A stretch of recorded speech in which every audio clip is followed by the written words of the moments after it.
咁啊，同你講下蜜蜂啊，你見唔見啲鬥蜂咧？好似情緒好唔穩定喎，飛嚟飛去喎。咁佢又唔係採蜜，佢又唔係俾啲其他嘅蜂襲擊。咁點解好似好驚慌啊，或者係唔知點咁嘅情形咧？咁我估嘅啫嚇，可能有兩個原因。第一就可能係奮鬥，第二個原因咧就可能個蜂后要出嚟未交。不過呢鬥蜂咧就得幾個月嘅，咁啊已經係尾交完咗噶啦。咁再尾交嘅機會咧就少。咁但會唔會奮鬥咧？咁頭先都講過啦，啲鬥蜂係新蜂嚟嘅，幾個月㗎，應該就冇新嘅蜂后。不過咁睇睇佢啦，睇睇佢究竟有冇新嘅蜂后出嚟。呢鬥蜂啊，今日天陰陰啊，呢鬥蜂啊相當之惡，惡到我都要打返個保護。你睇睇第一版啦嚇，第一版蜂係點嘅效果嘅？其實呢個放咗去唔係好耐啫，放一個禮拜，佢竟然可以結咗咁多出嚟，我都覺得奇怪。但係啲鬥蜂咧就可能係新咧，個喉可能係新，變咗個生產力就好強。咁你諗一個禮拜都揼到咁多出嚟，咁因為其他嗰幾版蜂咧就密晒，已經係冇空間俾佢擺嘢。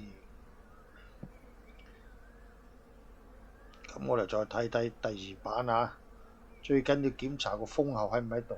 第一版嘅蜂后個喺度嘅機會好細，因為佢都未結完，所以佢走去產卵嘅機會就好細。我睇睇第二版，見咗兩節啊。下節啦，上節啦。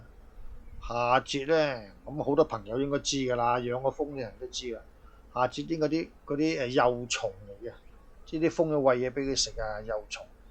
上節咧，呢個上節呢個色咧就應該蜜糖嚟嘅。咁我哋見到擺滿晒啦，我搬落去都幾重我估計都差唔多個蜜糖嘅容量咧，都幾乎停日好呢版都係基本上都冇乜空間嘅啦因為下邊生晒啲蜂蟲上面啲蜜糖咁樣已經係可以話用完啦個空間用完。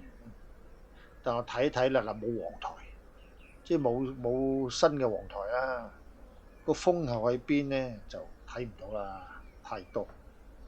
因為頭先都講過啦，天陰啊，如果搞一搞佢咧，嚇走佢咧就仲麻煩。呢塊布咧，咁好多朋友都知啦其實攞嚟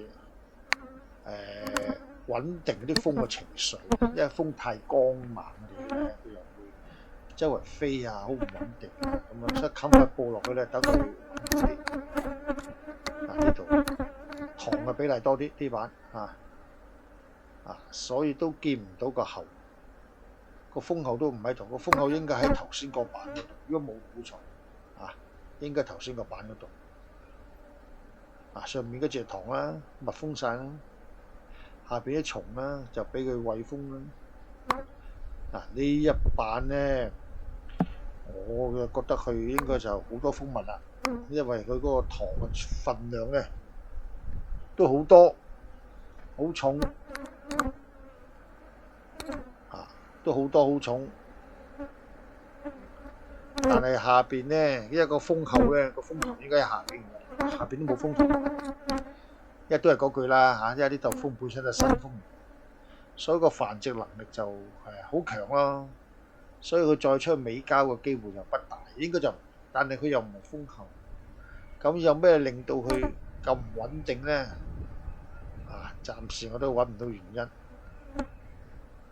只係覺得咧呢幾版都滿晒啦。冇一個新嘅空間咧俾佢擺，我要擺一個蜂格落去啦。希望佢俾多啲空間去。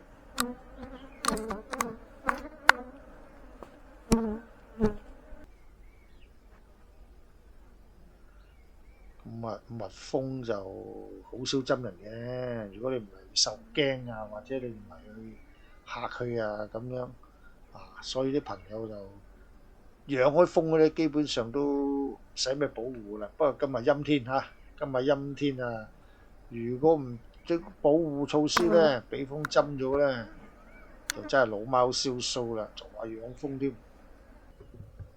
啊！咁啊，再檢查埋啲籠啦，啲籠又比較產量少啲，可能個蜂后嗰個繁殖能力唔係咁強啊。咁我唔係養咗好多啫，養咗10零箱咁啦。啲蜂都係周圍飛。好啦，講到呢度啦，下次有機會再同你哋介紹下。好多謝你哋。